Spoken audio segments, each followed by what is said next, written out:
नमस्कार, अभिवादन। मैं दुर्गेंद्र चौहान हूं।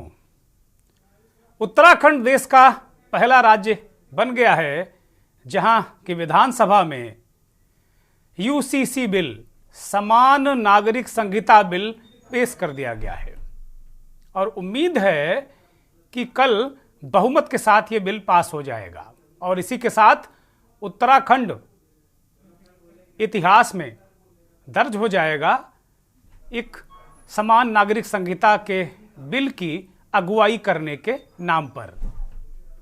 उत्तराखंड का बिल पेश होने के बाद उत्तर प्रदेश के उप मुख्यमंत्री केशव प्रसाद मौर्य ने एक्स पर एक पोस्ट करके कहा कि उचित समय पर उत्तर प्रदेश में भी यूसीसी बिल लाया जाएगा। यूसीसी को लेकर सत्ता पक्ष और विपक्ष में लगातार मार चल रही है। मार मतलब वार पलटवार। और पिछले दिनों गृह मंत्री अमित शाह ने असम के दौरे पर जब वो थे और बंगाल में थे तो उन्होंने साफ कर दिया था कि यूसीसी पूरे भारत में लागू होगा और ये खबरें भी आई थी कि 15 फरवरी तक इसे ज़्यादातर राज्य अपने अपने बिल लेकर आ जाएंगे, ऐसा कहा जा रहा है। महाराष्ट्र में बिल इसे लागू करने की मांग आई, बहुत सारे तरीके से इसको लागू करने की बात हो रही, हिमाचल में भी लागू करने की मांग हो रही है। लेकिन चूंकि जहां जहां भारतीय जनता पार्टी की सरकारें हैं वहां तो ऐसा लग रहा है कि ये 15 फरवरी तक वो राज्य सरकारें इसे लेकर आ सकती हैं। अब इस बिल को लेकर हल्ला गुल्ला क्यों है? वो कह रहे हैं कि भाई जो नागरिक है उनको समान अधिकार होने चाहिए, जबकि अल्पसंख्यकों और ख़ास तौर पर मुसलमान पर्सनल लॉ से चलते हैं। उनके अब पर्सनल लॉ बोर्ड है, उसके कानून है, तलाक का सिस्टम है। हालांकि 3 तलाक खत्म होने के बाद काफ़ी हद तक बहुत सारी चीज़ें बदली हैं, लेकिन वो कह रहे हैं भाई हम जो हमारा कानून है, पर्सनल लॉ है, शरिया कानून है, उसके तहत हम चलेंगे।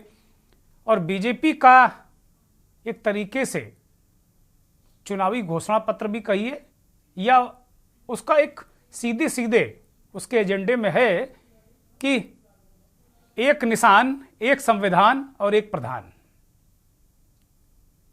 तो इसी तरीके से जैसे जम्मू कश्मीर में 370 खत्म की, अब वो यूसीसी लेकर आ रहे हैं और विपक्ष अब कहने ही लगा है कि भाई ये आखिरी चुनाव है। तो अलग तरीके से पूरा सिस्टम एक तैयार किया जा रहा है, ऐसा विपक्ष का आरोप है। और विपक्ष कह रहा है कि इसमें राजनीति है, राजनीति की जा रही है। बीजेपी की सरकारें और जो उसका शीर्ष नेतृत्व है राजनीति कर रहा है। इसमें आदिवासियों को नहीं शामिल किया गया है, उनके भी रीति रिवाज अलग अलग हैं, उनके भी अपने नियम कायदे हैं। जो समान नागरिक संहिता लागू होने के बाद वो नियम कायदे नहीं चल पाएंगे, वो आड़े आएंगे। तो जो आदिवासी हैं, वनवासी हैं, एसटी हैं, उनको क्यों छोड़ दिया गया? क्या वो चुनावी रूप से बहुत महत्वपूर्ण है बीजेपी के लिए इसलिए छोड़ दिया गया, या केवल ऐसा दिखना चाहिए कि ये जो कानून है ये मुसलमानों के लिए मुफीद नहीं है, मुसलमानों का विरोधी है? क्या ये दिखाने की मंशा है इस बिल में, या फिर वास्तव में सभी नागरिकों को एक समान नागरिक संहिता के तहत बांधने की कोशिश है? जो एक अच्छी बात भी है कि भाई सारे समान, पूरा देश जो है वो एक समान नागरिक संहिता से गवर्न हो। मंशा क्या है? विपक्ष कह रहा है कि इसमें जो परिस्थितियां सुधारने की बजाय मंशा राजनीतिक है और वर्ग विशेष को टॉर्चर करने की है। विपक्ष इसको लेकर कर रहा है। तमाम मुस्लिम संगठन, मौलाना आलिम भी इसको लेकर, और ख़ास तौर पर AIMIM जो असदुद्दीन ओवैसी की पार्टी है वो ज़्यादा मुखर नज़र आ रही है। बाकी जो दल हैं वो गाहे बगाहे इसको एक राजनीतिक हथियार के रूप में इस्तेमाल कर रहे हैं, चाहे विपक्ष के ही क्यों ना हो। लेकिन बड़ा सवाल ये है कि यूपी जहां 80 लोकसभा सीटें हैं, क्या लोकसभा चुनाव से पहले यूपी में यूसीसी आ रहा है क्या? ये बड़ा सवाल है। और यूपी को लेकर क्या राजनीतिक हल्ला गुल्ला मचने जा रहा है या दिख रहा है, लेकिन बड़ा सवाल यही है कि 24 की तैयारी और यूपी में भी यूसीसी की बारी।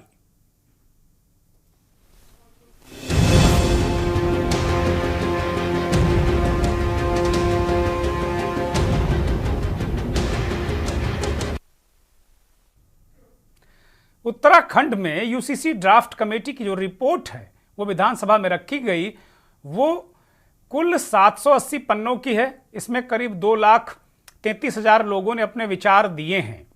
हालांकि विपक्ष और वहां की जो मुख्य विपक्षी दल है कांग्रेस पार्टी कह रही है कि बुलाया ही नहीं है, वनवासियों को बुलाया नहीं, आदिवासियों को बुलाया नहीं, विपक्ष को बुलाया नहीं, कांग्रेस को बुलाया नहीं, बहुत सारी बातें कर रहे हैं। पता नहीं किन लोगों से कमेटी ने बात कर ली। यूसीसी ड्राफ्ट में 400 से ज्यादा धाराएं हैं जो विधानसभा में रखा गया और विधानसभा में कल पास होने के बाद ये कानून बन जाएगा। तो अगर मोटे मोटे तौर पर इसे देखें तो विवाह का पंजीकरण अनिवार्य रूप से कराना होगा। ये यूसीसी में प्रावधान है जिसकी सुविधा ग्राम सभा स्तर पर दी जाएगी। यानी विवाह का पंजीकरण कराने के लिए अब आपको कोर्ट कचहरी या जिला कचहरी नहीं जाने पड़ेगा, ग्राम सभा स्तर पर ही या यूं कहे कि शहरों में वार्ड स्तर पर ही यह सुविधा दे दी जाएगी। तो दिक्कत क्या है? जाति, धर्म या संप्रदाय कोई भी हो, तलाक पर एक समान कानून होगा। ये उत्तराखंड का जो ड्राफ्ट है उसकी बातें हम कर रहे हैं। यूपी कैसा लाता है या देश में कैसा लागू होता है वो अलग बात है, लेकिन उत्तराखंड को फिलहाल हम नज़ीर मानकर चलें तो ये मोटे तौर पर चीजें निकल कर आई हैं।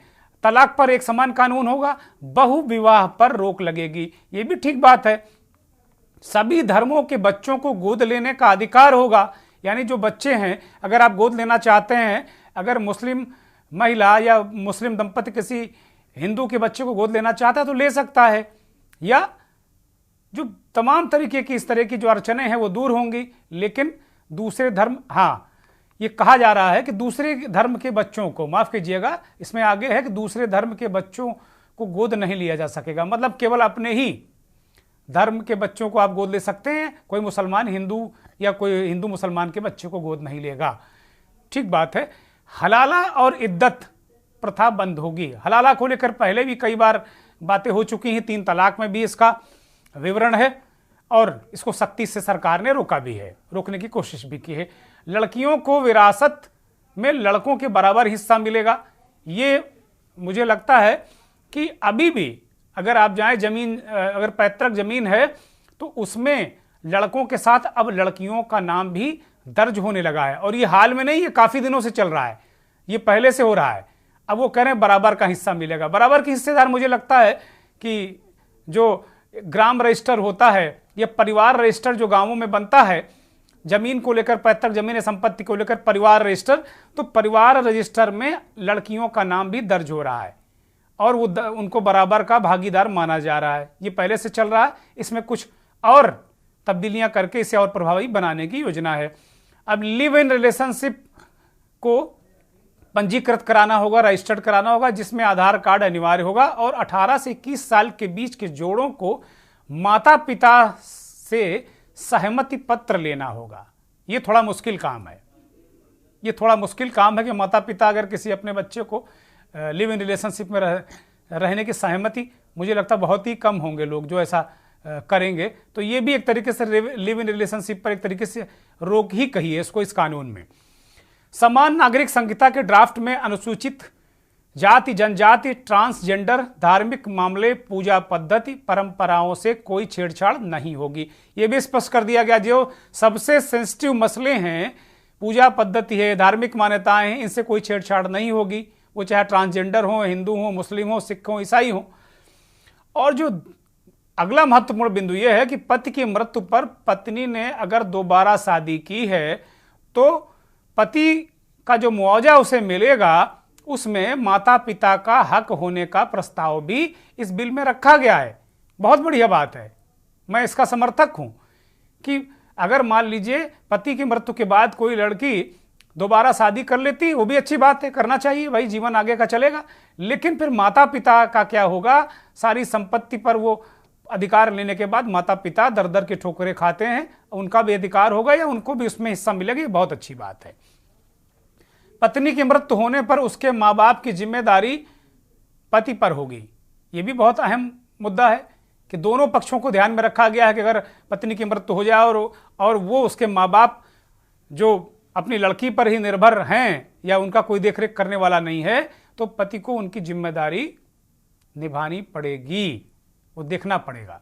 पति पत्नी के बीच विवाद हुआ तो बच्चों की कस्टडी दादा दादी को देने का प्रस्ताव भी यूसीसी विधेयक में रखा गया है। मतलब कुल मिला के सामाजिक पहलुओं को ध्यान में रखा गया है, बहुविवाह पर रोक लगाई गई है। बहुत सारे जिन चीज़ों को लेकर हमारे बुजुर्ग तमाम समस्याएं उठाते रहते हैं, तो उनको लेकर इस ड्राफ्ट में कहा गया है। इसमें मुझे लगता है कि आपत्तिजनक क्या है ये तो आपत्ति करने वाले ही बताएंगे, लेकिन मोटे तौर पर इसमें कोई इस तरह का आपत्तिजनक मसला नजर नहीं आ रहा है। लेकिन सवाल यही हो रहा है कि भाई इसमें केवल मुसलमानों को क्यों इसके दायरे में रखा गया, बाकी जो आदिवासी हैं या अन्य जो जनजाति हैं उनको क्यों नहीं रखा गया है, ये सवाल उठ रहे हैं।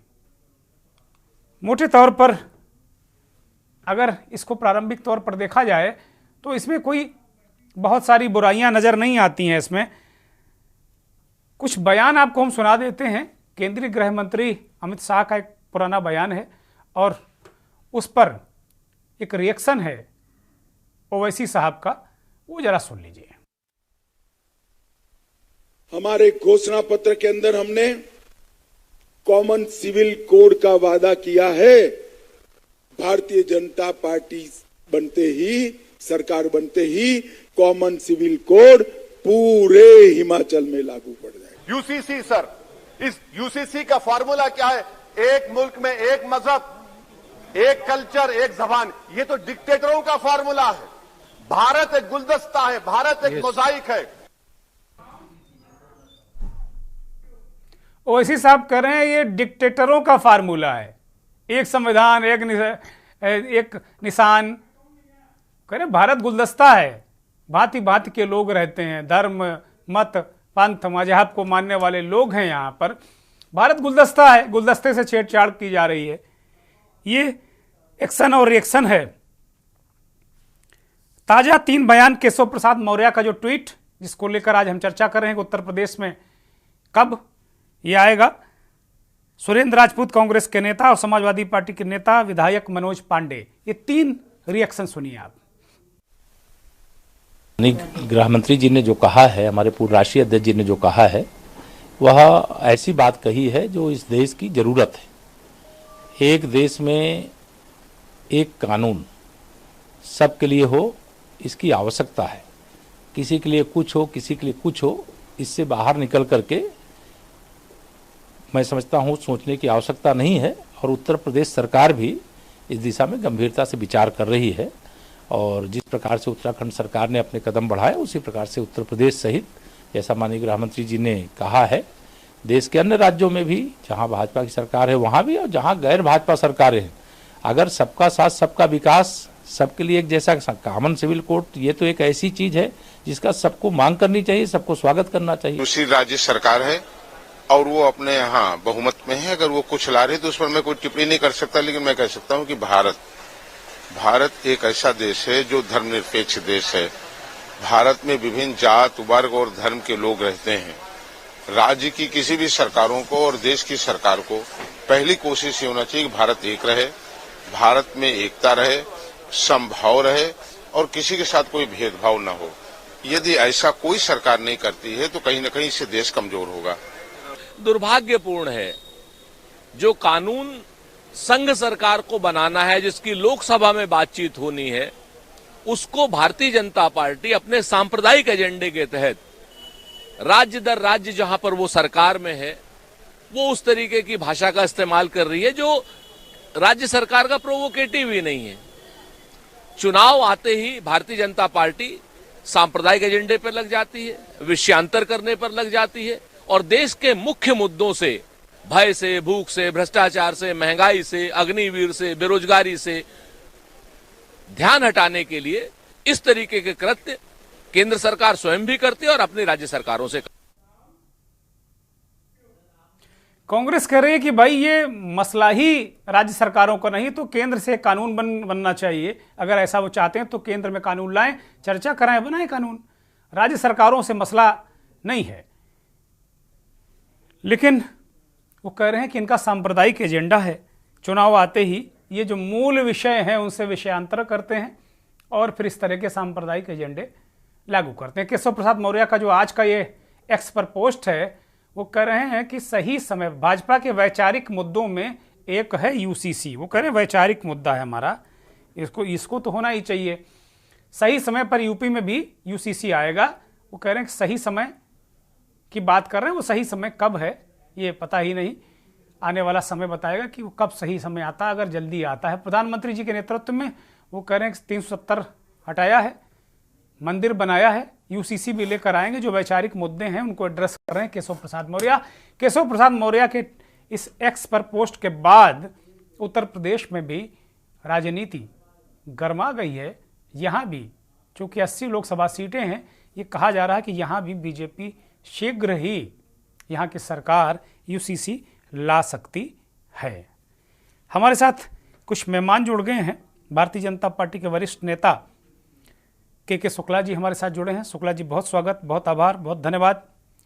गिरधर शर्मा वरिष्ठ पत्रकार हैं, उत्तराखंड से हमारे साथ जुड़े हैं। आपका भी बहुत स्वागत, बहुत धन्यवाद। राजेंद्र चौधरी साहब कांग्रेस के प्रवक्ता हैं, उत्तराखंड से हमारे साथ जुड़े हैं। बहुत स्वागत, बहुत धन्यवाद आपका। बहुत सारे मेहमान और भी हमारे साथ अभी जुड़ेंगे थोड़ी देर में। अकील खान साहब मुस्लिम स्कॉलर हैं, वो भी हमारे साथ जुड़े हैं, उनका भी बहुत स्वागत, बहुत धन्यवाद। अभी वो आपको स्क्रीन पर नजर आएंगे, अभी स्क्रीन पर नजर नहीं आ रहे हैं लेकिन जुड़ गए हैं। के शुक्ला जी से मैं शुरुआत करता हूं इस कार्यक्रम की। शुक्ला जी, कांग्रेस पार्टी का रिएक्शन आपने सुना ही होगा और हमारे प्रवक्ता भी अभी साथ बैठे हुए हैं, उनको भी मौका दूंगा, वो भी बोलेंगे। वो कह रहे हैं कि भाई ये जो विषय केंद्र का है, केंद्र को अगर कोई कानून बनाना था तो लोकसभा में लाते, राज्यसभा में लाते, बनाते जैसे आप बना रहे हैं, बाकी चीजें कर रहे हैं। राज्य सरकारों से, जहां जहां आपकी राज्य सरकारें इस तरीके की जो पहल करके आप लोगों का ये चुनाव आते ही जो मूल मुद्दों से विषय जो है, मूल मुद्दा जो विषय होना चाहिए उससे भटकाते हैं आप लोग और इस तरह की चीजें लाते हैं, तो इससे मूल मुद्दों से भटकाव होता है, जबकि वास्तव में ये मुद्दा राज्यों का है ही नहीं। शुक्ला जी। जी देखिए, आपत्तियां किसी भी तरह की हो सकती हैं और कांग्रेस के लोग इसी तरह की आपत्तियां करते रहें और हमारे लिए वो मार्ग प्रशस्त करते रहें। जहां तक आपका ये प्रश्न है कि राज्यों का ये विषय नहीं है, केंद्र का विषय है, बहुत से ऐसे कानून हैं साउथ में, एक राज्य का मैं नाम अभी नहीं लेना चाहता, जहां मुस्लिम वर्ग को आरक्षण देने के कारण जो संवैधानिक बाध्यता है कि 50% से ज्यादा आरक्षण न हो, वो वहां बढ़ के 60% हो गया है। जबकि ये केंद्र सरकार का वो है कि किसको आरक्षण देगा, किसको नहीं देगा, लेकिन राज्य सरकार ने अपना कानून बनाया है। इसी तरह से अगर राज्य सरकार किसी तरह के कानून बना रही है समान नागरिक संहिता के लेकर के और किसी को कोई आपत्ति है तो कोर्ट के दरवाजे खुले हैं, कोर्ट में जाइए और कहिए सर तो गैर संवैधानिक, इनको अधिकार नहीं है। कोई भी सरकार इतनी मूर्ख नहीं होगी कि वो अपने अधिकारों का अतिक्रमण करके कानून बना देगी। निश्चित रूप से राज्य सरकार इस तरह के कानून बना सकती है, अपने सीमा के अंदर बना सकती है।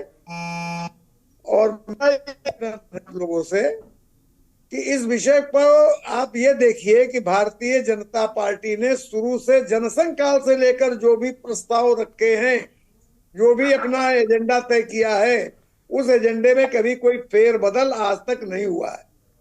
हमने धारा 370 समाप्त करें, जनसंघ काल में कहा गया, आज तक वो लागू है, उसको हमने खत्म करके माना।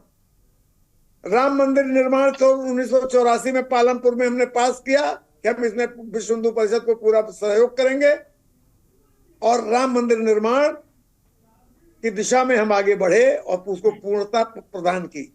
समान नागरिक संहिता भी जनसंघ काल से हमारे एजेंडे में शामिल है। आज नहीं तो कल समय अनुसार ये एजेंडा भी निश्चित रूप से पूरा किया जाएगा। हम उन राजनीतिक दलों में नहीं है जो कभी कुछ कहते हैं, कभी कुछ कहते हैं, कभी कुछ कहते हैं और हमेशा अपने स्टैंड को बदल देते हैं।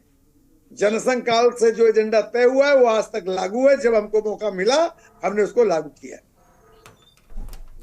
ठीक बात है। उत्तर प्रदेश में भी बात हो रही है। मौर्य जी जो डिप्टी सीएम है वो कह रहे हैं कि भाई सही समय पर यहाँ भी लाया जाएगा।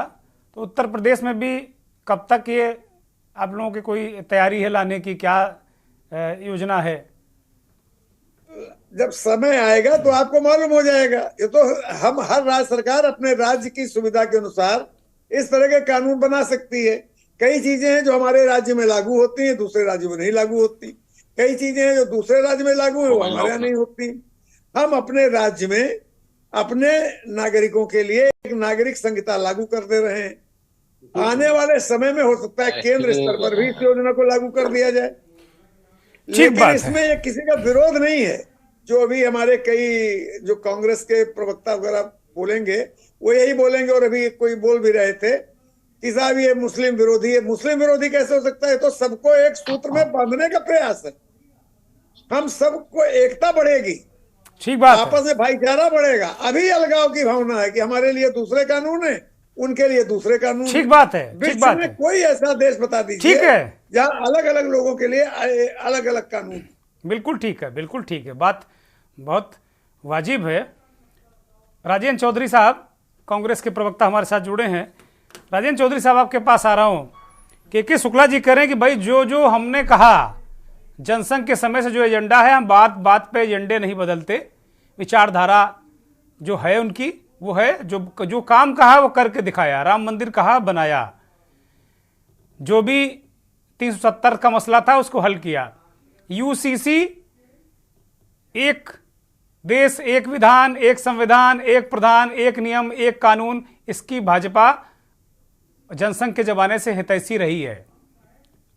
जो मौजूदा भाजपा है, पुराना जनसंघ, वो कह रहे हैं कि भाई इसमें हम कहीं पलटे नहीं हैं।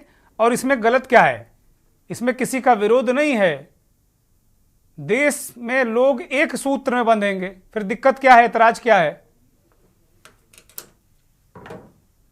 राजेंद्र जी यूट्यूब खोलो। राजेंद्र चौधरी। शुक्ला जी जी, आप उत्तर प्रदेश के में निवास करते हैं या उत्तराखंड के हैं? मैं भैया उत्तर प्रदेश के लखनऊ शहर में रहता हूँ। हाँ, इसलिए आपको उत्तराखंड के भौगोलिक, पॉलिटिकल, सामाजिक स्थितियों के बारे में जानकारी नहीं है। पहली बात जी नहीं, ऐसा नहीं है चौहान साहब। मैं उत्तराखंड में कई बार जा चुका हूँ और काफी जगह घूमा हुआ हूँ। मुझे वहां की और देखिए राजेंद्र जी, ये पहले उत्तर प्रदेश का हिस्सा था। शुक्ला जी बहुत पुराने नेता हैं और ये उत्तर प्रदेश का ही हिस्सा था। तो ऐसा नहीं कि डेमोग्राफिकल कोई बहुत चेंज आ गया हो वहां पर। अभिन्न मित्र हैं। हाँ, चलो। वहां के मुख्यमंत्री हमारे आवास में रहते थे जब लखनऊ विश्वविद्यालय में पढ़ते थे।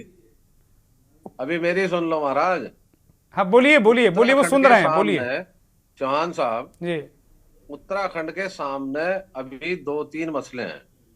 पहला मसला है, स्टेट सब्जेक्ट है, मूल निवास प्रमाण पत्र।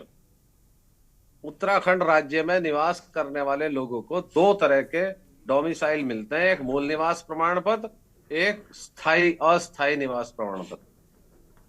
क्या इस यूसीसी के बाद सबको मूल निवास मिलेगा? नंबर 1।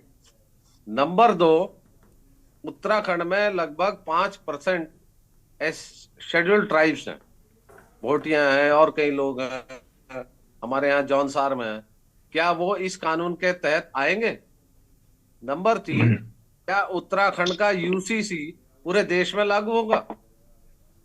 चौहान साहब, मैं आपके माध्यम से कहना चाहता हूं, अगर आप महिलाओं को अधिकार देना चाहते हैं तो उन्हें समान अधिकार। लूडो खेलकर भी आप हर भर के जीत सकते हो। खेलो ज़ूपी लूडो। आप उन्हें शिक्षित करें, आप उन्हें तनख्वाह बराबर दें, आप उन्हें अवसर बराबर दें। आप जो है अब ये लिव इन रिलेशन क्या सनातन के हिसाब से सही है? सुप्रीम कोर्ट में एक मैटर चला लिव इन रिलेशन का। सुप्रीम कोर्ट ने उसे जायज कर दिया। दोनों लोग जो लिव इन में थे दोनों मैरिड थे ऑलरेडी। अब ये अनमैरिड का है कि इसमें जो है अनमैरिड ही लिव इन में रह सकते हैं। तीसरी चीज क्या है कि जो मुस्लिम समाज की मैं बात करूंगा, क्योंकि भाजपा का जो फोकस है वो सिर्फ और सिर्फ मुसलमान पे है, सिख पे नहीं है, ईसाई पे नहीं है, जैन पे नहीं है, बौद्ध पे नहीं है। चौहान साहब, इस्लाम में पहले से ही लड़कियों को भूमि में अधिकार दिया जाता रहा है 1/7। मैंने जिक्र किया है, वो मैंने जिक्र किया है। मैंने भी अपनी जो वरासत का जो परिवार रजिस्टर है, हमने अपनी बेटी का नाम लिखा है उसमें, इसलिए मैंने जिक्र किया है। चौहान साहब, उस समय तक, जब तक अभी पीछे सुप्रीम कोर्ट का आदेश नहीं आया, उस समय तक हिंदुओं की बेटियों को अधिकार नहीं था। तो मेरा कहना यह है कि ये कानून अभी उत्तराखंड की जो प्राथमिकताएं हैं उसमें इस कानून के बजाय जरूरत है हमारा कर्ज कैसे कम हो, हमारे यहाँ रोजगार कैसे बढ़े, हमारे यहाँ इन्वेस्टमेंट कैसा है, हमारा किसान खुशहाल कैसा हो, उत्तराखंड का पलायन। राजेंद्र जी, फिर एजेंडे का क्या होगा? जो उन्होंने कहा है, जो जनसंघ के जमाने से कहते आ रहे हैं, उस एजेंडे का क्या करेंगे? अब प्रचंड बहुमत के बाद क्या इंतजार करेंगे कि वो आपकी स्थिति में आ जाए तब पूरा करेंगे क्या उसको? जी चौहान साहब, आप अभी कह रहे थे कि भाजपा ने कहा हम जो कहते हैं वो करते हैं। हाँ, भाजपा कह रही है सुई की नोक बराबर भी कोई रोल राम मंदिर के निर्माण में नहीं है। माननीय सर्वोच्च न्यायालय का आदेश है, मंदिर बन रहा है। हाँ, इनके लोगों ने वहां माल खाया। एक सुबह को 2 करोड़ की जमीन खरीदी और दोपहर में जो है राम मंदिर के नाम 20 करोड़ के बेनामे कर दिए। वो काम तो इन्होंने किया, मंदिर निर्माण में इनका कोई रोल ही नहीं है सिवाय पॉलिटिकल गेन लेने के। राजेंद्र जी चौहान साहब, उत्तराखंड की जो वर्तमान सरकार है उसके खाते में कोई क्रेडिट नहीं है। वो ये नहीं कह सकती कि मैंने ये कर दिया, मैंने ये कर दिया, मैंने ये कर दिया। अब यूसीसी के साथ में उत्तराखंड की जो सरकार है वो जाएगी लोकसभा चुनाव में कि हम यूसीसी ले आए, हम यूसीसी ले आए। अरे साहब, हमारे यहाँ अंकिता भंडारी जैसा विभत्स कांड हुआ जिसमें भाजपा के लोग शामिल थे। बागेश्वर में एक बेटी के साथ भाजपा के पदाधिकारियों ने बलात्कार किया, उस पर नहीं बोलेंगे शुक्ला जी?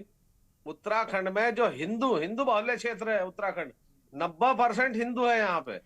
जब हिंदू महिलाएं यहाँ सुरक्षित नहीं है, आप मुस्लिम महिलाओं की सुरक्षा की बात कर रहे हैं। ये सिर्फ एक पॉलिटिकल स्टंट है। नहीं, हम इसको केवल, राजेंद्र जी, मैं केवल उत्तराखंड तक सीमित नहीं है। उत्तराखंड की चर्चा हम लोग कर ही रहे हैं, लगातार सुबह से कर रहे हैं, लगातार डिबेट्स भी हम लोग कर रहे हैं।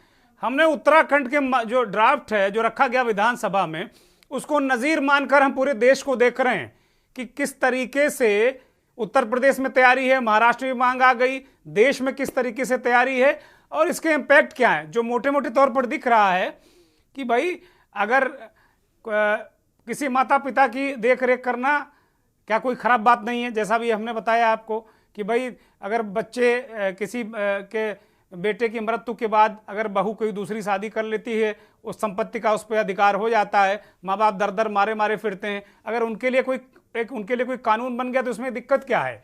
सबसे बड़ा सवाल यही है। लेकिन वास्तव में इसे राजनीतिक रूप से या तो इसे प्रचारित किया जा रहा है कि राजनीतिक हथियार बीजेपी का है, या राजनीतिक रूप से इसका इस्तेमाल हो रहा है। ये 2 बड़े अहम बिंदु हैं। मैं एक ब्रेक ले रहा हूं, ब्रेक के बाद लौटूंगा तो चर्चा जारी रहेगी। 24 की तैयारी, यूपी में भी यूसीसी की बारी। यूपी 80 लोकसभा सीटें, उत्तराखंड में विधानसभा के पटल पर ये यूसीसी का ड्राफ्ट सरकार ने रख दिया है, पास भी हो जाएगा। बहुत सारी मोटे मोटे तौर पर जो सवाल कांग्रेस पार्टी उठा रही है, वो कह रही कि भाई इसमें जो शेड्यूल ट्राइब्स हैं उनको शामिल क्यों नहीं किया गया। फिर वो सुप्रीम कोर्ट का एक हवाला दे रहे हैं कि उसमें लिव इन रिलेशनशिप मैरिड लोग भी रह सकते हैं, लेकिन इसमें केवल अनमैरिड को वो करेंगे। बहुत सारे पेच हैं, बहुत सारी चीज़ें हैं, लेकिन कांग्रेस सीधे सीधे कह रही कि बीजेपी का चुनावी जो मसला है, चुनावी फ़ायदा, चूँकि इनके पास कुछ है नहीं उत्तराखंड में दिखाने के लिए और अब आगे भी देश में भी जो मूल मुद्दों को एड्रेस करते नहीं हैं, इसलिए ये इसी तरह यूसीसी और जो धार्मिक या सेंसिटिव मसले हैं उनको उठाते हैं। हमारे साथ मुस्लिम स्कॉलर अकील खान साहब भी लगातार जुड़े हुए हैं। अकील खान साहब की तरफ रुख करते हैं। अकील खान साहब को ऐतराज़ के कौन से बिंदु हैं, क्या दिक्कत है? क्योंकि अब ऐसा लग रहा है कि जैसा कि अभी शुक्ला जी ने कहा कि भाई उनकी पार्टी और उनकी सरकारें जो कुछ कहा है उनके नेतृत्व ने वो अपने एजेंडे से नहीं बदले। 370 भी हटाई, राम मंदिर भी बनवाया और अब यूसीसी भी पूरे देश में वो लागू करेंगे धीरे धीरे करके, वो राज्यों के जरिए या केंद्र के जरिए एक मुश्त। तो इसमें दिक्कत कहाँ है? जो मोटे मोटे तौर पर हम देख रहे हैं तो वो चीज़ें वो कह रहे हैं कि भाई अनुसूचित जात, जनजात, ट्रांसजेंडर, इनके धार्मिक मामलों, पूजा पद्धति, परंपराओं में कोई छेड़छाड़ नहीं होगी। तो फिर दिक्कत कहाँ है? छेड़छाड़ की आशंका आपको कहाँ है? अकील खान साहब। देखिए, मैं आपके चैनल पे बड़े जिम्मेदारी के साथ में बात कह सकता हूं। बोलिए। कि इनके लिए दिक्कत एक नहीं है। अगर एक हो तो एक का नजीर वहां पर बता दिया जाए। उसमें एक राहत इंदौरी साहब का शेर है कि लगेगी आग तो आएंगे घर कई जद में, यहां सिर्फ मेरा मकान थोड़ी है। जिस तरीके की भारतीय जनता पार्टी के लोग, ये सिर्फ इनका, क्योंकि अभी चर्चा हो रही राम मंदिर पे, तो भारतीय जनता पार्टी के लोगों ने या नेताओं ने या भारतीय जनता पार्टी ने कोई मंदिर नहीं बना दिया है। मंदिर बना है माननीय सुप्रीम कोर्ट के फैसले पर। इन्होंने वहां पर कमाने खाने का जरिया और मलाई खाई है। इस वजह से आज भारतीय जनता पार्टी के पास में ना तो कोई बात होगी विकास की, ना होगी रोजगार की, ना होगी किसान की। तो अब किसी भी सूरत में 2024 का चुनाव आ रहा है, इसमें हिंदू, मुसलमान, मंदिर, मस्जिद, भारत, पाकिस्तान की बात करी जाएगी। अरे भाई, ये हिंदुस्तान 140 करोड़ देशवासियों का देश है। यहाँ पर जिसको जो मानना है, जिस धर्म को जिसको मानना है, वो अपने मानता चला आ रहा है। लेकिन समस्याएं यहाँ पर इसी तरीके खड़ी की जाती हैं कि ये कहीं पर यूसीसी ले आएंगे। अरे भाई, यूसीसी लाने के लिए कौन मना करा? आप कोई वादा करते हो तो उस वादे पे आप खरे कहाँ उतरते हो? तो जो आपको मुसलमानों में नफरत फैलाने का जो जहर घोलने काम करते हैं, इसके अलावा इनके पास कोई दूसरी चीज नहीं है।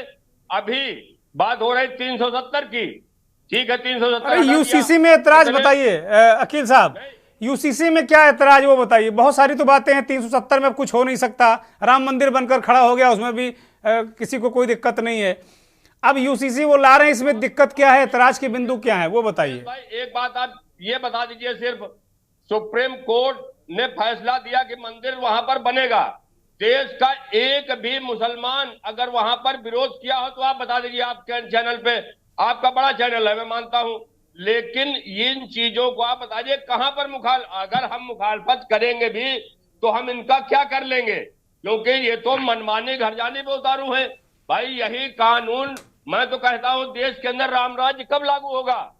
जहां पर एक एक इंसान के साथ में इंसाफ हो। लागू हो तो रहा है, लागू हो रहा है। कल उत्तर प्रदेश में राम बजट प्रस्तुत हो गया, यूसीसी आ रहा, ऐसे तो आएगा राम राज्य, यही आएगा। और राम राज्य क्या है? राम राज्य में कोई भी एक इंसान किसी भी धर्म को मानने वाला हो, उसके साथ नाइंसाफी नहीं होना चाहिए। तो कहां नाइंसाफी कर रहे हैं अकील साहब? नाइंसाफी कहां कर रहे हैं वो? देश के अंदर इतनी बुरी तरीके से बदले की भावना से, वहीं पर जिस तरीके से मुसलमानों के साथ बदले की भावना से कार्रवाई की जाती है, यूसीसी पर आपका कोई इतराज है क्या? मेरा मूल प्रश्न है। इतराज है, क्या है यूसीसी पे इतराज की बिंदु क्या है अकील साहब? नहीं, एतराज मुझे ये कि जहां पर ये कह रहे हैं कि इद्दत के दिन, अरे मुसलमान में जो शरीयत और कानून है, मुसलमान जो इस्लाम में जो कानून है, शरीयत है, हम उसको मानेंगे। ये कानून जो इन्हें लाना है वो अपना लिया जाके, मैं इनके कानून का जिम्मेदार नहीं हूं, लेकिन जो मेरा इस्लाम कहता है, संविधान के दायरे में रह करके मैं विरोध करूंगा। संवैधानिक अधिकार मुझे है। नहीं, वही तो वो कह रहे हैं कि भाई इस देश में एक कानून चलेगा, ये नहीं शरिया का कानून अलग नहीं चलेगा, किसी और धर्म का कानून अलग नहीं चलेगा, भारत के संविधान का जो कानून वो चलेगा, वो कह रहे हैं। मैं भी तो आपके चैनल पे यही कह रहा हूं कि देश संविधान से चलेगा, आस्था से नहीं चलेगा। तो संविधान में कहां जिक्र है कि आप कुल मिला के अलग शरई अदालतें लगाएं, अलग काम करें? कहां है ये? संविधान ने हमें अपने धर्म को मानने का पूरा अधिकार दिया है। हाँ ठीक है, धर्म को मानने का अधिकार दिया, तो वो भी कह रहे हैं कि हम कोई छेड़छाड़ नहीं करेंगे। नमाज पढ़नी है, जकात देनी, जो करना वो मुझे। हाँ करिए, दिक्कत क्या है, करिए। इस्लाम अदालत देती है जी। इन सब चीजों को लेकर के जिस तरीके के बदले की भावना से कार्रवाई की जाती है।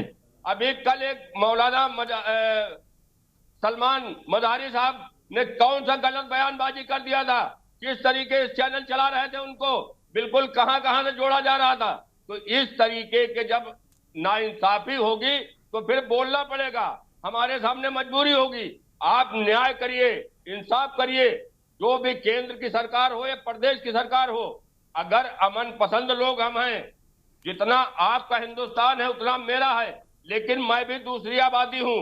लेकिन मेरे साथ जब अन्याय होगा, इंसाफ नहीं होगा, जब अदालतें हमारे साथ इंसाफ नहीं करेंगी, तो फिर हम कहां जाएंगे? कहीं ना कहीं तो जाएंगे। नहीं, अदालतें तो इंसाफ कर ही रही हैं इस देश में। अदालतों पर तो सभी का उम्मीदें टिकी हुई हैं। अदालतों में कहां दिक्कत है किसको भाई?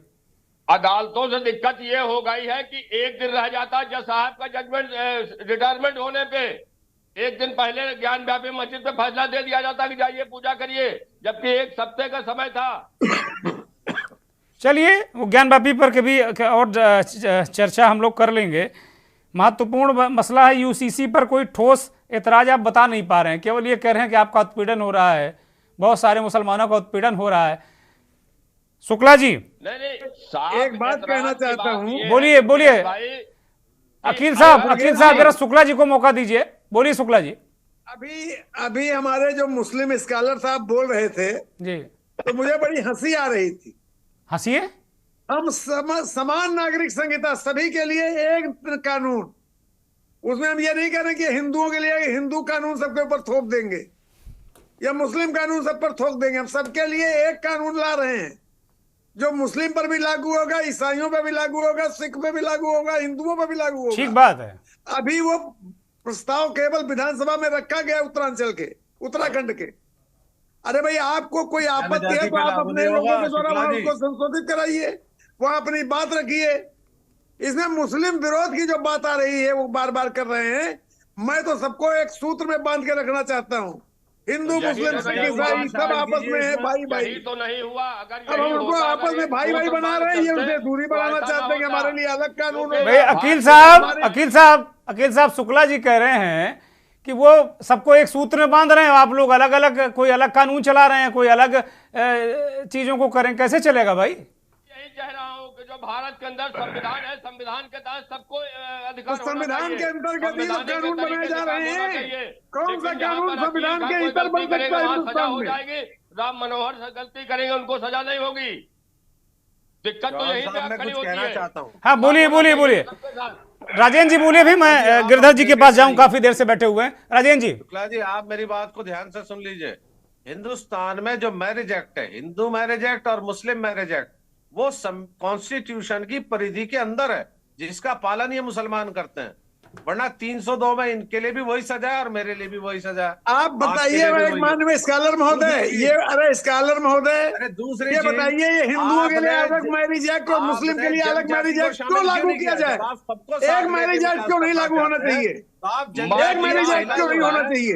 हम अलग अलग मैरिज एक्ट क्यों लागू करें? तौर तरीके पर यही अलगाव की भावना जो कांग्रेस ने आपको बो रखी है। कांग्रेस ने जो अलगाव की भावना बो रखी है उसको समाप्त करके, नहीं, ये कांग्रेस के प्रवक्ता ही हैं शुक्ला जी। और सब लोगों को एक सूत्र में बांधेंगे। अब एक साथ बोलेंगे तो सुनाई नहीं पड़ेगा किसी को। मैं सभी को रोक रहा हूं, गिरधर शर्मा के पास जा रहा हूं। गिरधर शर्मा, कुल मिलाकर मनसा क्या राजनीतिक है? क्या मनसा राजनीति इसमें नजर आती है क्या?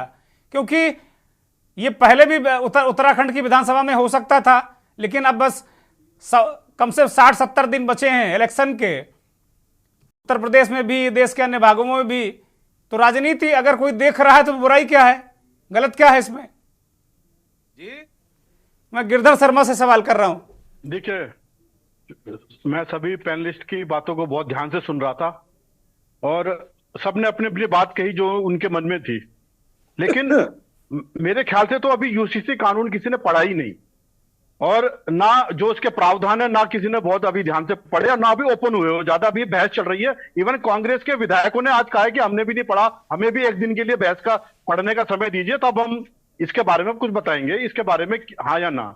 जब अभी पूरा कानून पढ़ा ही नहीं और बिना बात की ये मुस्लिम के खिलाफ है, ये उसके खिलाफ है, इस बात पे पढ़ने के बाद जब अभी ये प्रयोग के तौर पर यहाँ उत्तराखंड में है, उसके बाद जब भारत देश में लागू होगा तो बड़े बड़े लोगों से इसमें राय ली जाएगी, है ना। अभी कुछ नेताओं के भड़काऊ भाषण से दोनों तरफ के लिए कह रहा हूं कि ये कह देना कि ये मुस्लिम के पक्ष में है, मुस्लिम के खिलाफ है, हिंदू के पक्ष में है, इस बात पे बहुत ज्यादा बहस और बहुत ज्यादा तार्किक बात अभी नहीं होनी चाहिए। हाँ, जो उनके मन में शक है, जब वो कानून बाहर अभी तो बहस चल रही है, अभी एक दिन का और टाइम है। अब मुझे लगता है उत्तराखंड में चूंकि बीजेपी का अपना पूरा एजेंडा सेट है, वो उसको पास भी कर लेंगे क्योंकि उन पे पूरा अपना विधायक उनके ज्यादा हैं। लेकिन मेरा ये कहना है कि इसमें कुछ बातें जो हैं बहुत अच्छी हैं, जैसे आपने शुरू में कही ट्रिपल तलाक, अगर ये बहुत खराब कानून है तो अगर ये अच्छा काम नहीं है तो बताएं। मुझे तो अच्छा लगता है ट्रिपल तलाक पे अगर देश में कानून आया। और जो भी कानून बनता है देश में चाहे प्रदेश में, जो हमारे देश का मूल कानून है उसके अंतर्गत ही बनता है। जो मूल कानून को कभी नहीं छेड़ा जा सकता, उसी के अंतर्गत में कुछ प्रावधान होते हैं जिनको कि कुछ इधर से उधर या अच्छे के लिए किया जाता है ना, उसमें संशोधन हो सकते हैं। लेकिन उसको ये कह देना कि बिल्कुल मुस्लिमों के खिलाफ कानून बन जाएगा, ये इस पॉइंट से मैं इत्तेफाक नहीं करता। समान, देखिए इसका शब्द का नाम ही, शब्द को समझिए, समान नागरिकता संहिता। ये समान नागरिक मतलब अगर भगवान सबको एक दृष्टि से देखते हैं, अल्लाह सबको एक दृष्टि से देखते हैं, तो कानून क्यों ना एक दृष्टि से देखे। जब अल्लाह सबको एक दृष्टि से देखते हैं, एक दृष्टि से ही उसको न्याय करते हैं, अल्लाह का जो कानून है उनसे सब न्याय होता है, ईश्वर का भी कानून, भगवान का भी कानून एक होता है, तो हम क्यों उसे अलग अलग करने की सोचते हैं मन में। तो मेरा ये कहना है कि इसको पढ़ लीजिए। और एक प्रश्न जो सबसे मूल प्रश्न था कि जनजातियों को क्यों बाहर रखा गया। अरे जनजाति का तो केंद्र में जो मूल कानून है उसमें पहले से ही प्रावधान है कि जनजातियों के लिए विशेष प्रावधान उसमें किए गए हैं। कुछ धाराएं हैं 135 और कुछ करके हैं जिसमें कि उनको विशेष प्रावधान शुरू से है। तो उस मूल कानून को चूंकि नहीं छेड़ा जा सकता, इसलिए उसको भी इसमें समाहित किया गया है कि जो भी जनजातियां होंगी इसको इसमें नहीं छेड़ा जाएगा। बाकी के लिए बाकी पूरे जितने भी हैं, अच्छा खाली मुस्लिम की नहीं है इसमें कवर, हिंदू, मुस्लिम, सिख, ईसाई, पारसी, बौद्ध सब इसमें कवर होंगे। सबके लिए शादी की एक बात होगी। अच्छा, जहां तक लिविंग रिलेशन है, अगर ये बताइए माता पिता को अगर पता चल जाए कि मेरी बेटी किसके साथ रहती है और उसके तो क्या बुराई है इसमें। अगर वो चुपके से रह रही है तो वो बुरी बात है ना। अच्छी बात तो यह है कि माता पिता को पता हो, भले ही वो लिविंग रिलेशन में रह रही हो। अगर कानून ये प्रावधान करता है कि माता पिता को बताना पड़ेगा, आपको रजिस्ट्रेशन कराना पड़ेगा, तो क्या बुराई है इसमें। तो माता पिता को अगर कोई बात पता चल रही है, माता पिता से छुपा के कोई बात हो रही है, इन दोनों में फर्क करना चाहिए कानून को। नहीं शर्मा जी ये सोशल इंस्पेक्टरी नहीं हुई, निजता का कोई मतलब नहीं रहेगा फिर देश में। भाई मान लीजिए जो बालिग लोग हैं अपनी मर्जी से अगर रह रहे हैं वो, तो फिर निजता का क्या होगा, ये भी सवाल उठेगा। फिर अभी जैसे राजेंद्र चौधरी ने कहा कि सुप्रीम कोर्ट ने कहा है 2 विवाहित लोग अगर एक साथ रह रहे हैं, उनका इन्होंने हवाला दिया। अब इसमें अविवाहितों का मसला है, निजता का फिर क्या बचा है। फिर तो आप सोशल इंस्पेक्टरी कर रहे हैं। ये जो शादीशुदा वाला मामले जो है ना, ये जो लिविंग, ये तो आपको जो लिविंग रिलेशन के जो टोटल मामले हैं उसमें 1% हो गया, 2%, 100 में से 3 जन ऐसे होंगे, बाकी तो अनमैरिड लोग ही रहते हैं लिविंग रिलेशन में आजकल। पता राजेंद्र चौधरी कुछ कहना चाह रहे हैं, राजेंद्र चौधरी बोलिए। ये कोई बहुत ज्यादा केस शादीशुदा वाले नहीं है। मैं चौहान साहब एक बात कहना चाहूंगा जी। हमारे यहाँ उत्तराखंड में खंडूरी जी मुख्यमंत्री थे 2011 में, वो एक कानून लाए लोकपाल बिल, उन्होंने उत्तराखंड में उसे लागू करने का भी काम जोड़ दिया, जैसे अभी हमारे धामी साहब ने किया। और तमाम आम आदमी पार्टी, भाजपा, अरे साहब लोकपाल आ गया, भ्रष्टाचार खत्म हो जाएगा, ये हो जाएगा, लोकपाल लोकपाल लोकपाल, पूरे देश में ढिंडोरा बजाया। आज तक केंद्र ने लागू नहीं किया, दिल्ली के उस केजरीवाल ने भी लागू नहीं किया। और साहब ये भी ऐसा ही है, यूसीसी, अरे भाई आपको ये उत्तराखंड जो है स्टेट सब्जेक्ट है, you have to first work for the state priorities. राज्य की प्रायोरिटीज क्या है, राज्य की प्रायोरिटी है अनुसूचित जनजातियों का विकास, जनजातियों का विकास, पलायन को रोकना, धार्मिक राज्य है, धार्मिक टूरिज्म है, उसके बारे में नियम बनाना, यहाँ लोगों को रोजगार देना। उत्तराखंड राज्य में पिछले 7 वर्षों में दोगुना कर्ज हो गया, केंद्र में 3 गुना हो गया। कर्ज कैसे कम हो, कैसे इन्वेस्टमेंट आए, ये इनकी प्रायोरिटी नहीं है। इनकी प्रायोरिटी क्या है कि इस तरह का बम फेंको कि भाई यूसीसी यूसीसी। अरे शुक्ला जी, शर्मा जी, समान अधिकार दिया था 26 जनवरी 1950 को अंबेडकर के संविधान ने कि हिंदुस्तान की प्रत्येक बालिग महिला को राइट टू वोट का अधिकार दिया, वो गोरा हो, काला हो, अमीर हो, गरीब हो। जबकि अमेरिका में 1960 में दिया गया। हम 10 वर्ष अमेरिका से आगे की सोच रखते थे, और आज हम पीछे जाना चाह रहे, कहीं शरीयत पे, कहीं फलाने पे। अरे भाई, ये हमारी प्रायोरिटीज नहीं है। आज का हमारा युवा जो है, आप उससे तो पूछो चाहता क्या है। आप किसी होटल में चले जाइए, वहां अगर आप बालिग हैं, इफ यू आर मेजर, अविवाहित लोग भी जा रहे हैं, पुलिस रेड भी कर रही है, वो आधार कार्ड दिखा रहे, साहब हम तो बालिग हैं, कोई कार्रवाई नहीं हो रही। उनका रजिस्ट्रेशन कहाँ होगा? कौन दिखाएगा होटल में कि मेरा रजिस्ट्रेशन है, मैं होटल में आया 4 घंटे रहूंगा, 6 रहूंगा या नहीं। राजेंद्र जी वो कह रहे हैं, गिरधर शर्मा कह रहे हैं कि भाई अगर माता पिता को पता चल जाएगा, जो चिंता है वो ये भी बड़ी महत्वपूर्ण है, क्योंकि हाल में इस तरह की लिव इन में ऐसी घटनाएं हुई हैं कि बच्चियों के टुकड़े करके फेंक दिए गए हैं, टुकड़े टुकड़े काटे गए हैं। तो ये भी एक चिंता है, ये चिंता है। नहीं हुई है, हजारों लोग रह रहे हैं अभी भी साथ में, और माँ बाप को पता ही नहीं है कि मेरी बेटी अगर कहीं बाहर सर्विस कर रही है तो वो कार्य हो सकता है कुछ लोगों का भला हो, 100, 200, 500, 1000 का, लेकिन ये हमारे राज्य की प्राथमिकता नहीं है। हमारे राज्य में मैं कह रहा हूं कि अगर 5 की प्राथमिकता है। क्या इस कानून के बाद शर्मा जी सभी व्यक्तियों को मूल निवास प्रमाण पत्र मिलेगा? क्या इसके बाद सब हर चीज को एक दूसरे से, आप एक दूसरे से जोड़ नहीं सकते ना हर चीज। अरे गवर्नेंस में जोड़ेंगे तो फिर कहाँ जोड़ेंगे? तो ये जूते की दुकान है कि इसमें सिर्फ जूता ही मिलेगा? ये अरे हर चीज थोड़ी जुड़ती है, हर चीज मिलेगा। अरे आप सरकार में हैं, if you are in government you have to work in all spheres of the society. और करेंगे आप? आपकी जिम्मेदारी है, संवैधानिक। ठीक है, ठीक है, ठीक है। के शुक्ला जी आपके पास आ रहा हूं, क्योंकि अब ज्यादा वक्त नहीं है, बहुत संक्षिप्त में है। ये कह रहे हैं कि भाई आपकी मंशा राजनीतिक है। बहुत सारे जो सवाल उठे हैं, गिरधर जी और राजेंद्र जी, मैं आप दोनों को रोक रहा हूं और शुक्ला जी के पास जा रहा हूं। शुक्ला जी संक्षिप्त में, ज्यादा चूंकि वक्त नहीं है कार्यक्रम में मेरे पास। वो कह रहे हैं कि मंशा राजनीतिक है। आप जो मूल मुद्दे हैं, चाहे उत्तराखंड का मसला हो, चाहे अन्य राज्यों का मसला, मूल मुद्दों से भटकाने के लिए आप लोग इस तरह का काम करते हैं। जो सुनना नहीं चाहता तरक्की नहीं कर सकता। जो अपने घर पड़ा है उसके लिए करेंगे। सुनिए, जो सुनना नहीं हो सकता वो कुछ बोल नहीं सकता व्यक्ति।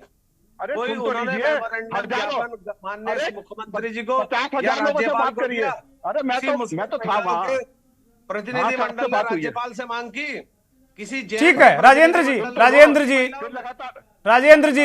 गिरधर जी, कृपया शांत हो जाइए please please please please. Shukla ji, मैं शुक्ला जी के पास आ रहा हूं, बिल्कुल आप दोनों शांत हो जाइए कृपया।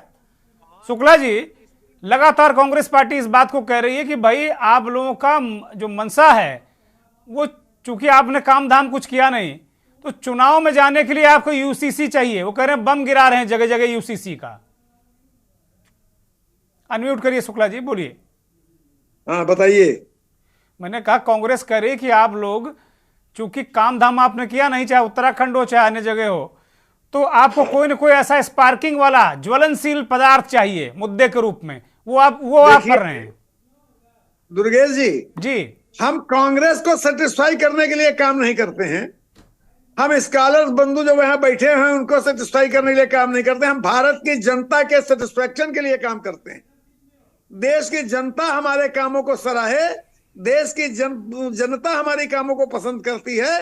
ये इसका प्रत्यक्ष प्रमाण है कि हम बार बार चुनाव जीत रहे हैं। उत्तरांचल में भी चुनाव जीत रहे हैं। अभी कह रहे थे 7 साल से आपने कुछ काम नहीं किया। हमने उत्तरांचल में चुनाव जीता है और आज भी आने वाले समय में चुनाव जीतेंगे। हम आम जनता की भलाई के लिए काम करते हैं, आम जनता की प्रसन्नता के लिए काम करते हैं, आम जनता को खुशहाल बनाने के लिए काम करते हैं। हम कांग्रेस को संतुष्ट करने के लिए काम नहीं करेंगे, हम मौलाना साहब को संतुष्ट करने के लिए काम नहीं करेंगे। हम आपके यहाँ तो हम 1 राम लाख को भी युवाओं सेटिस्फाई ने करेंगे, बेरोजगारी हम के खिलाफ जो महबूब है को भी सेटिस्फाई करेंगे, आंदोलन किया, हम आपने लाठी बजा दी, क्रिश्चियन आपने को भी तो सेटिस्फाई युवाओं को करेंगे, लाठी बजा दी, हम बात आम के जनता लिए को सेटिस्फाई इसके लिए नहीं करेंगे। करेंगे, उसके लिए नहीं आप करेंगे। अपना हम बैठे तो यही रहिए कह रहे हैं कि मौलाना आप स्कॉलर महोदय। आपका एक अरे भैया आप select स्कॉलर ठीक हैं, है, आप ठीक है, ठीक है, ठीक है।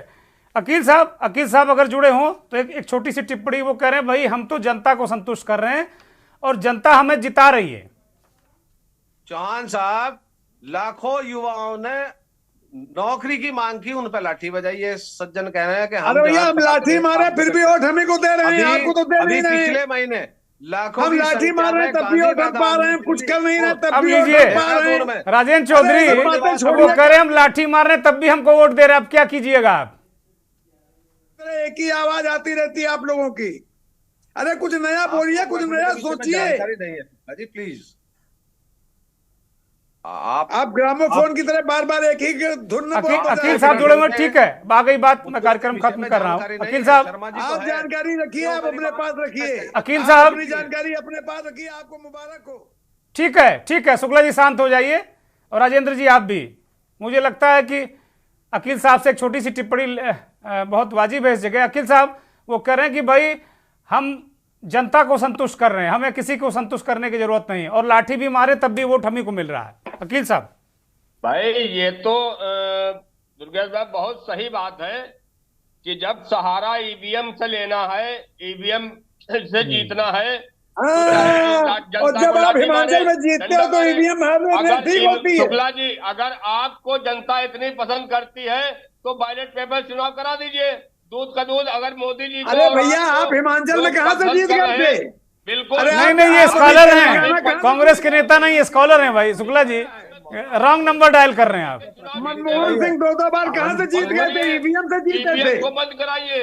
अरे भैया पहले मनमोहन सिंह जब जीते थे तो ईवीएम से ही जीते थे। हो जाएगा। अभी तेलंगाना आप जीते तो ईवीएम ने ही आपको जिताया। निकल जाएगी शुक्ला जी, आपने वहाँ ईवीएम मैनेज कर ली थी। मोदी जी आपने हिमाचल में ईवीएम मैनेज कर ली। निकल जाएगी। खाली ईवीएम आपने हिमाचल में ईवीएम मैनेज कर ली, आपने तमिलनाडु, ठीक है, नाम है तेलंगाना में। ठीक है, ठीक है, ठीक है। गिरधर जी एक अंतिम टिप्पणी छोटी सी, कार्यक्रम खत्म करूंगा। गिरधर जी की सरकार थी वो ईवीएम नहीं मैनेज कर पाई। आप नहीं जीतेंगे। गिरधर शर्मा, शुक्ला जी धन्यवाद, शुक्ला जी धन्यवाद, हंसी वाली बातें राजेंद्र करते जी, हो आप लोग तो। अकील जी आपका धन्यवाद। गिरधर शर्मा एक छोटी सी टिप्पणी। गिरधर शर्मा, हम जानते थे आप ईवीएम में ठिकाना फोड़ोगे। गिरधर शर्मा, जीत जाओगे तो ईवीएम बड़ी अच्छी। मुझे लगता है गिरधर शर्मा को आवाज जा नहीं रही है, आप शांत हो जाइए। अकील साहब शांत हो जाइए। गिरधर शर्मा एक अंतिम टिप्पणी छोटी सी, बस बहुत जल्दी।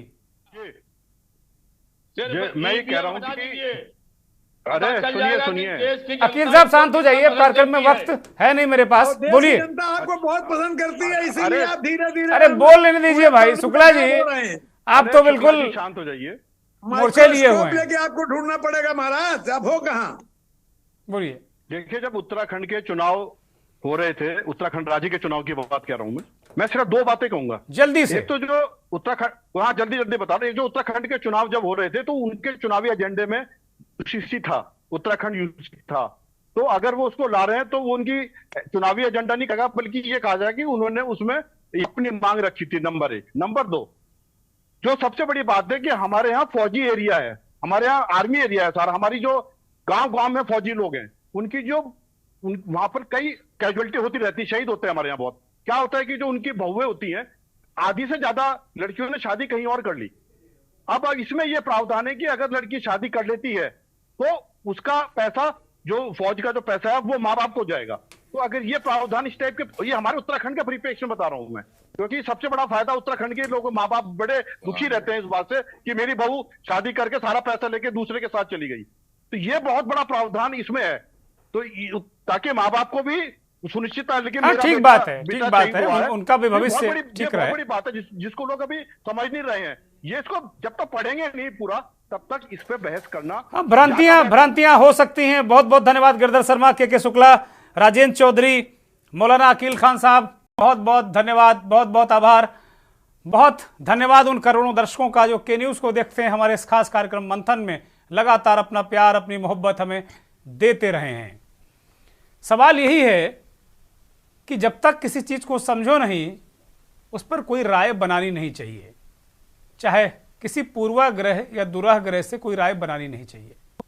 हो सकता है कुछ चीज़ें खराब हों, कुछ चीज़ें मुफीद ना हों, मुखालिफ हों, लेकिन बहुत सारी चीज़ें अच्छी भी हो सकती हैं।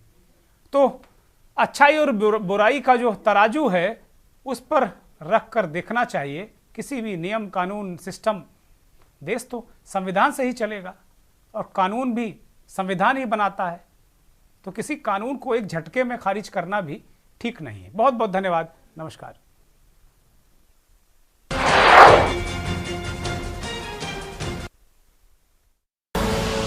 आप देख रहे हैं के न्यूज़, खबरों का सारथी।